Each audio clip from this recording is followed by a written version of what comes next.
Hello, good afternoon. I hope everybody can see me. Hello, good afternoon. I'm just going to put some more light on. If this is your first time, I've not been live over here for a while. So if you're new to this page, my name is Joanna Daniel. I am a trauma-informed counselor and I work with adult survivors of childhood trauma and women who experience abuse. So if you are new, we do that through conferences, retreats, and online courses. Hello, I can see that somebody has joined us. I hope this light's better.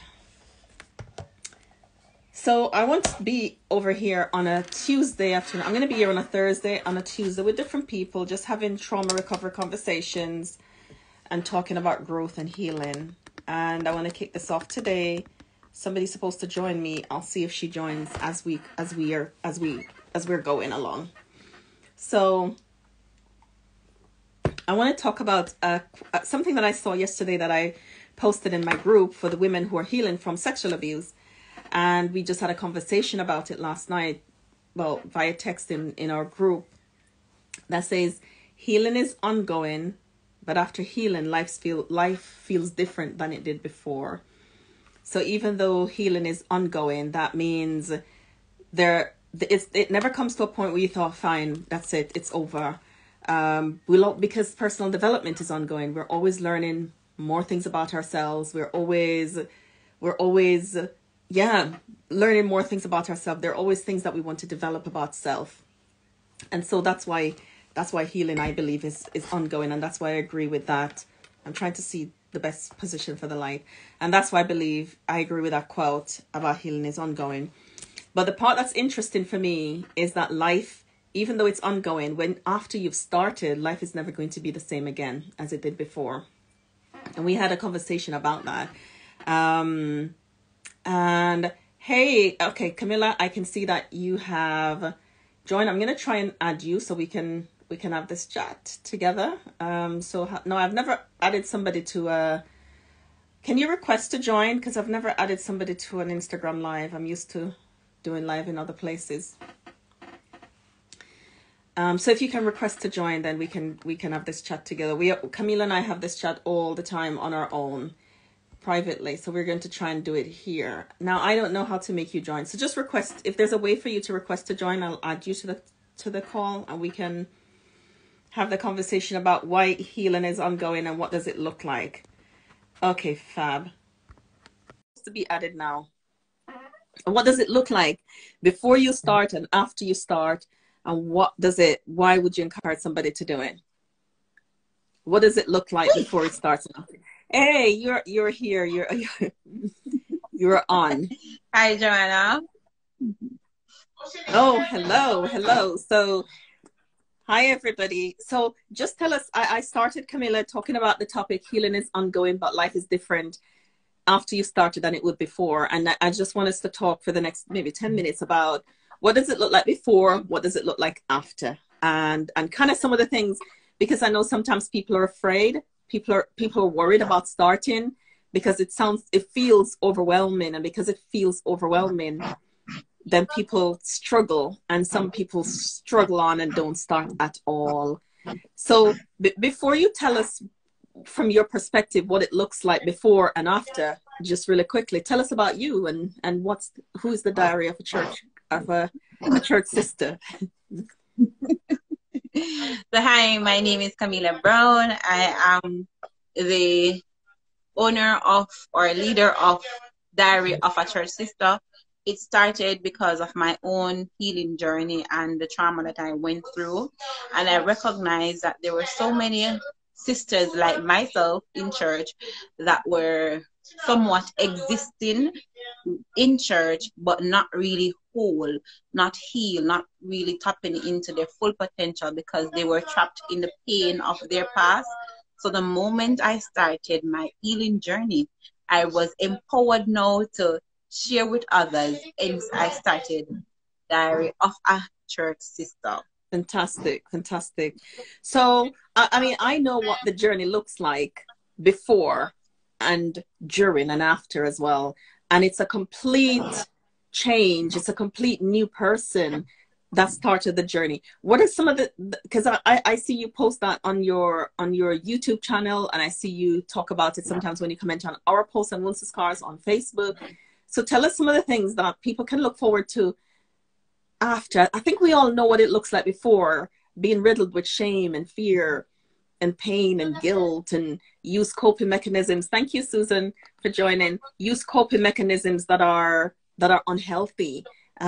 We use food to cope. We use, overwork and different things that we use to cope, but it keeps us alive. And so I don't judge people for the coping mechanisms that they have, because I believe it kept them going, it kept them here, and we're really glad that they are here.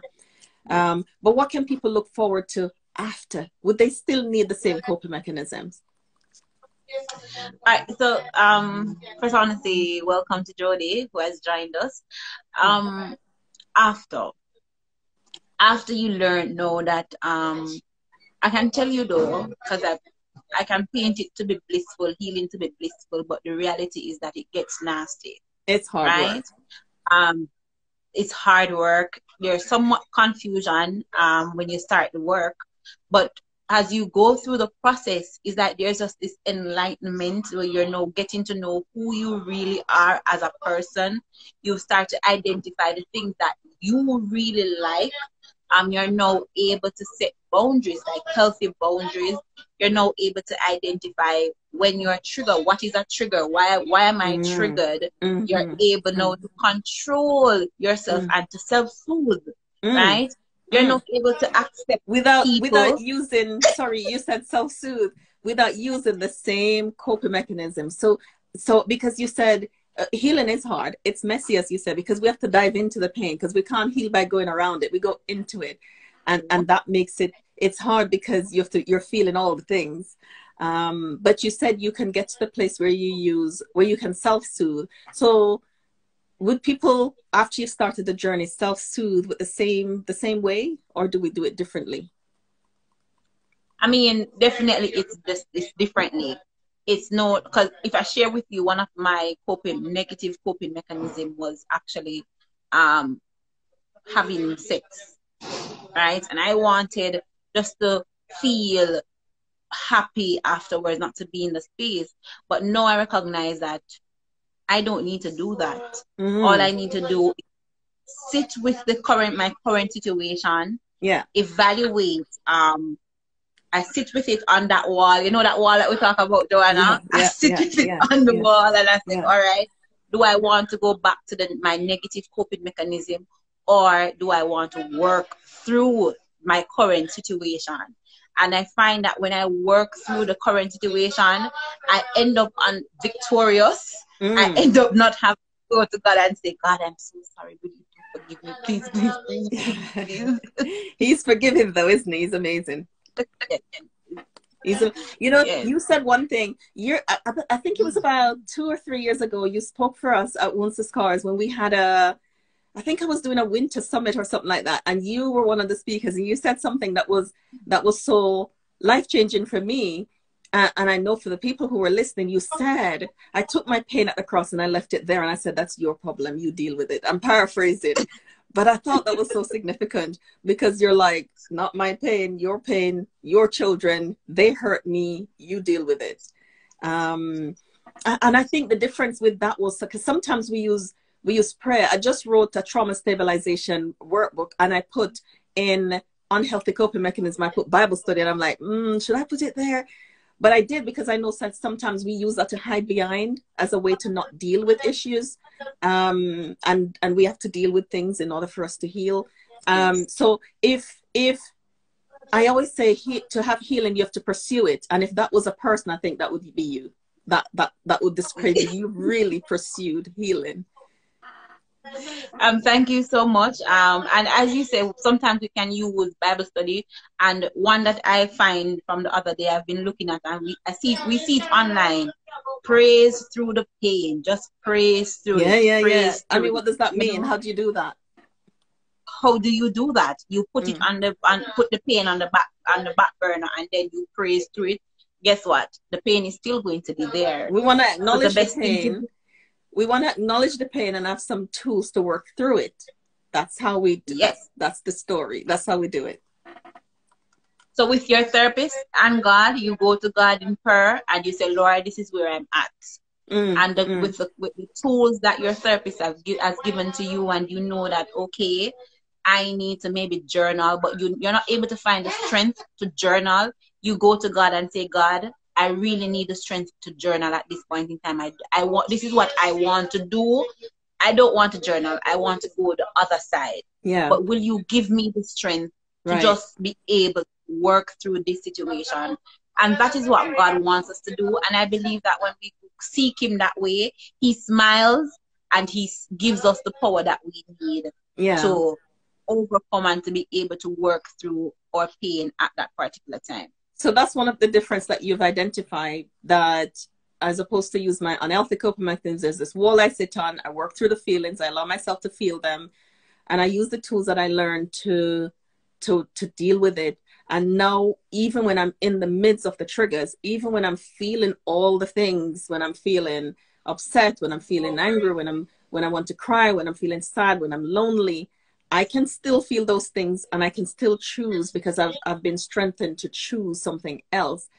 And that's why life after healing is so much more peaceful and rewarding, because you now are in control and those triggers are not controlling you anymore.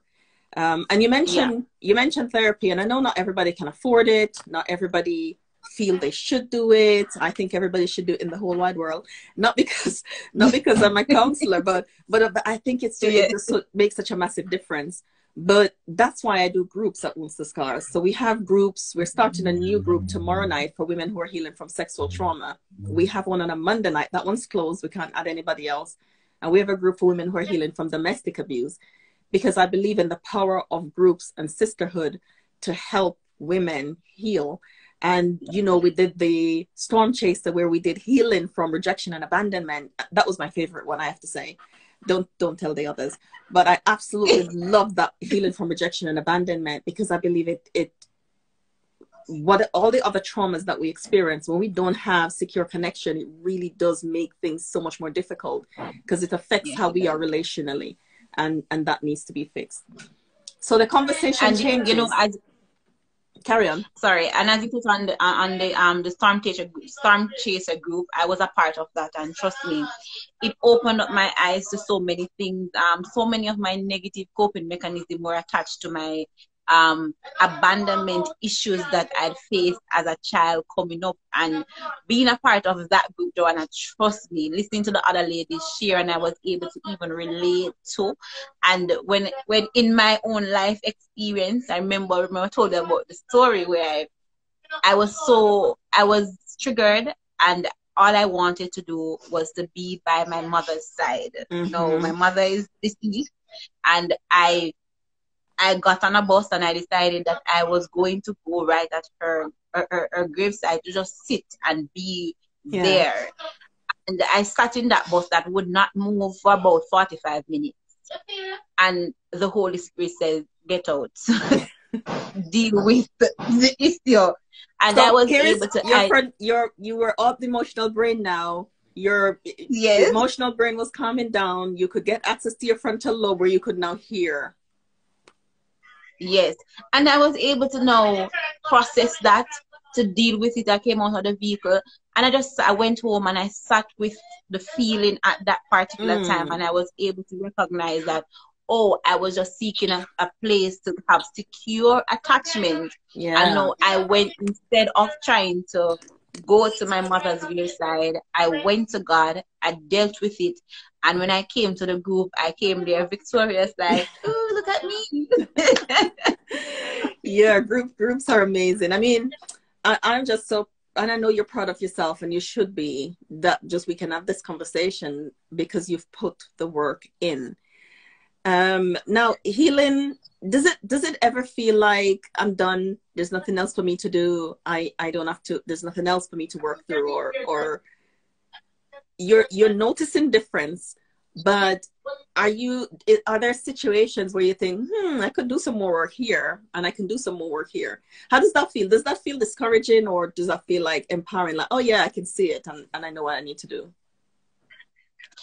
Sometimes it feels a bit discouraging, like, didn't I do all of that work? Why am I here?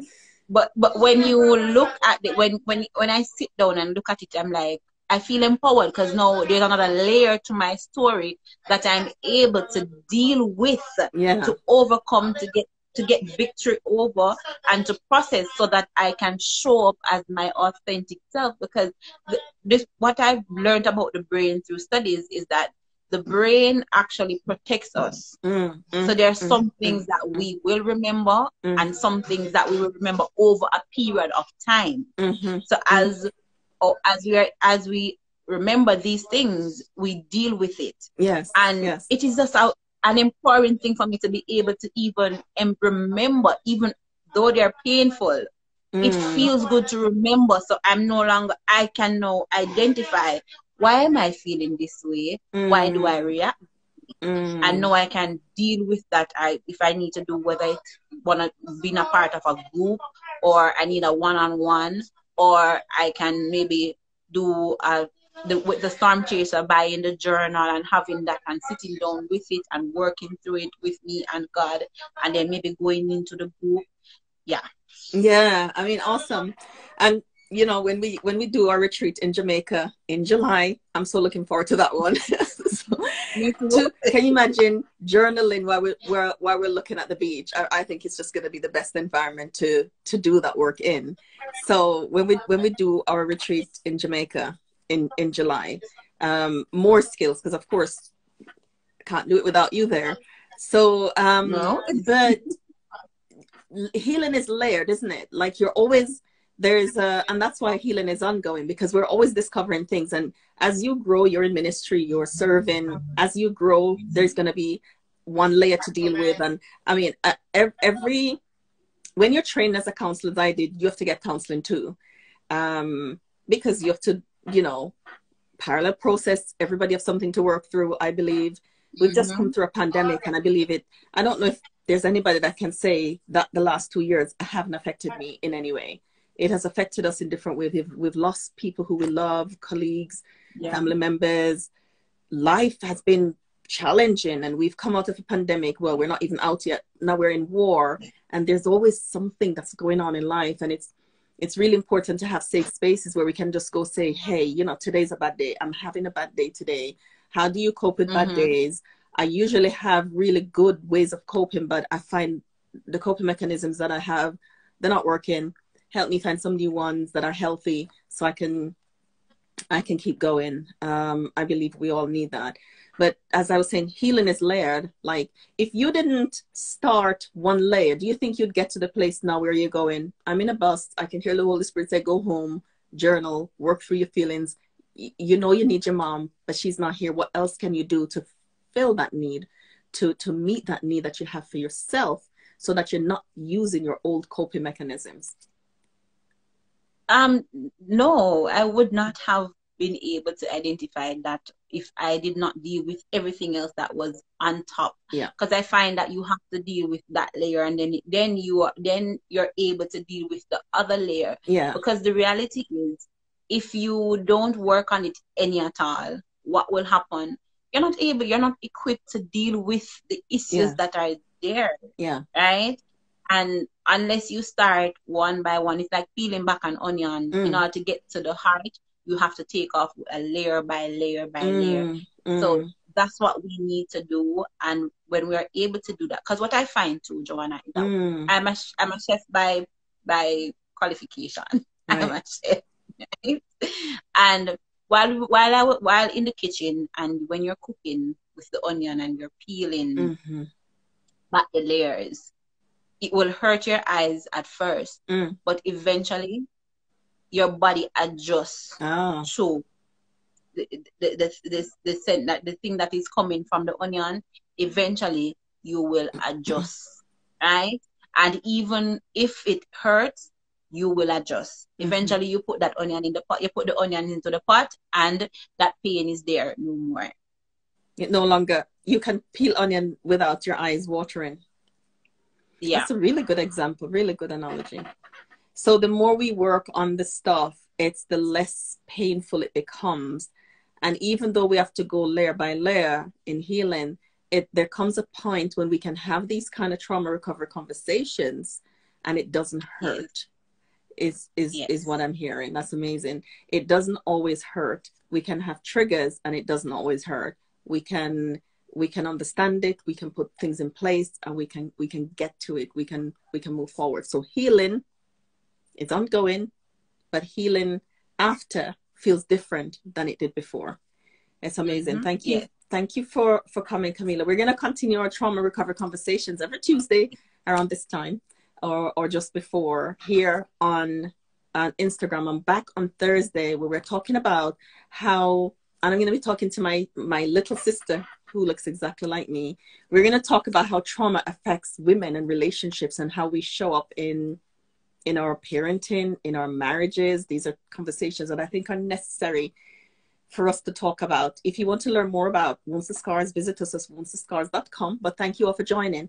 I can see that people are here. I don't know if anybody have any questions that they want to ask, or any insights, anything that we talk about that you want to ask questions. If you don't want to ask it here, I always like to give people the option, Camellia, of putting it in our message privately, sending me a message, because I know these are hard conversations for people to have, especially if you're not used to having them. We talk all the time in our groups. We talk for ages on the phone and just unravel and talk about things, but we want to make it comfortable for people to ask questions. Any last thing you want to say before we wrap up? I just want to say, dealing with Aaron, dealing with the issues liberates you. Absolutely. It liberates you from the pain of your past. It liberates you from shame. At one point in my life, I had shame attached to so many things. And I really I just hide behind the smile and being present. At one point, I would just hide behind being quiet, not even recognizing my personality type, which I'm a sanguine, I'm loud, I'm all over the place, and I'm able to accept me for who I am. If I did not do the work, if I did not get into the nasty stuff, I would not be able to be sitting here today, and you can be able to, maybe you're not able to be on a platform like this, but you are able to be liberated from the pain of your past, from the shame, from the guilt, from everything that has held you captive over the years. Healing, not coping mechanism, but healing is a sure thing. Once you take on the journey, it may be rough, but for a sure fact, on the other side is empowerment and liberation. Absolutely. Absolutely. And, you know, you touch on shame, which is such a big reason why we don't. There's so many reasons why people are ashamed. People are ashamed because we were sexually traumatized. People are ashamed because I didn't have connection with my mother, and people are ashamed because we got hurt in our families, and we're ashamed to process that hurt because we feel if we do, then we're not loyal to the family. We're somehow shaming the family if we want to talk about what happened in it. And it's none of those things, because you can do two things. You can love your family and you can heal from the trauma that you experience in the family. Those two things can happen. And it's really important to be able to separate one from the other. You know, you can be grateful and you can still need to heal, because your lack of being grateful doesn't stop the pain and the dysfunction from following you through life. I'm doing a series of interview with some men, and I'm starting on Monday, and I'm really excited about that. And the first person I'm interviewing he says, you know, I've had to heal from toxic relational patterns in my family. And he's a young man, he's at university, and I thought how beautiful that he recognized the toxic relational patterns and he's making a decision to heal from it. But shame can stop us. And sometimes the shame is structures that we had to develop in order to cope, right? And we hide in it. And, you know, shame can look like this. It's operating beneath the surface, but it doesn't show. So nobody knows that we're in shame. True. But it caused so much disruption. It stops so many things.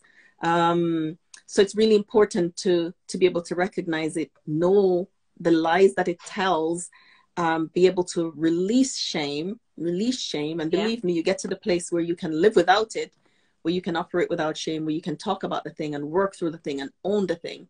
And shame is not a crippling thing. And Brene Brown says something that I love. And she says, shame cannot survive empathetic connection. And that's what groups, retreats, you know, those small groups provides a space where shame cannot survive. Because when you speak your shame and there are other people who can connect empathetically with you, then shame, right? Shame has to go then, doesn't it?